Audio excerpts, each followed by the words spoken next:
কিন্তু নিপুণ রায়ের মাথায় যখন ঘাতক ইট দিয়ে তাকে রক্তাক্ত করা হলো, সেটা কি জামাত ইসলাম করেছিল? ওটা কি ও তো বিএনপির নেত্রী, অন্য কোন দল করেছে?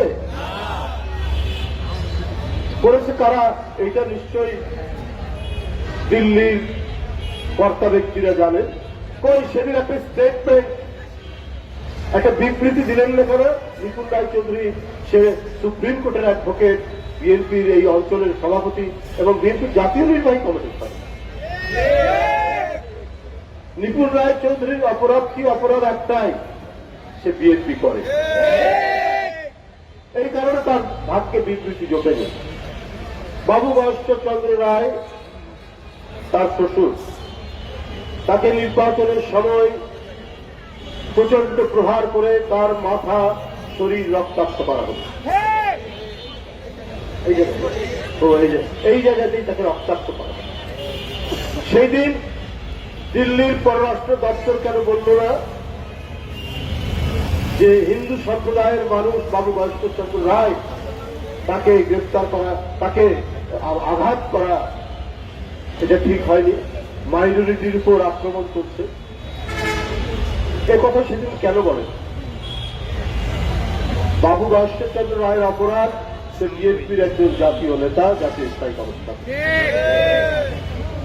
দিল্লির এই দোচাখা নীতি, একটি কৃষক শ্রমিক বিশ্বজিৎ ঢাকা বিশ্ববিদ্যালয়, জওহরলাল বিশ্ববিদ্যালয় থেকে ছাত্রলীগের ঘাতকরা হরতালের দিন তাকে কুপিয়ে কুপিয়ে যখন হত্যা করছে, সে আত্মচিৎকার করে বলল, আমি হিন্দু, আমি হিন্দু। কিন্তু তাকেও ওই বর্বর ছাত্রলীগ, ওই খুনি ছাত্রলীগ ন্যূনতম তারা মানবতাবোধ প্রকাশ করেনি, তাকে কুপিয়ে কুপিয়ে হত্যা করল। কোথায় সেই দিন দিল্লির পররাষ্ট্র সচিব, পররাষ্ট্রমন্ত্রী এবং কলকাতার শুভেন্দু বাবুরা বড় বড় কথা বলেন, কুৎসিত কথা বলেন, অসভ্যের মতো কথা বলেন শুভেন্দু বাবুরা। সেদিন একটাও স্টেটমেন্ট আসেনি কেন? সিলেটের বন্যার পানি হঠাৎ করে ছেড়ে দিলেন।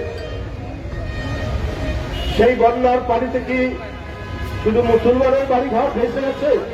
অনেক হিন্দু পাড়া, অনেক হিন্দু গ্রাম বাড়িতে তলিয়ে গেছে। কই সেদিন আপনারা একসাথে কয়েকটা গেট খুলে দিয়ে এই প্রলয়ঙ্করী বন্যা সৃষ্টি করলেন। সেদিন কোথায় ছিল আপনাদের? বাংলাদেশে হিন্দু নিপীড়নের কথা, হিন্দু নির্যাতনের কথা বলে আওয়ামী লীগ করলে ওটা সাক্ষুন মাপ। আওয়ামী লীগ যদি বিএনপি কোন হিন্দু সম্প্রদায়ের নেতাকে আঘাত করে তাহলে সেটা সাক্ষুন মাপ। কিন্তু আওয়ামী লীগের একজন নেতা, সে সভাপতি বা সেক্রেটারি, দুই পক্ষে মারামারি হচ্ছে, বিএনপির কারো ঢেল বা লাঠির আঘাতে সে আহত হয়েছে, ওটা তখন বলবো যে এটা সম্প্রদায়, হিন্দু সম্প্রদায় কেন এটা মানে আহত। এটা একটা ন্যারেটিভ, এইটা একটা বয়ান তৈরি করে রেখেছে তারা। কারণ একটাই, শেখ হাসিনার এই পলায়ন তারা মেনে নিতে পারছে।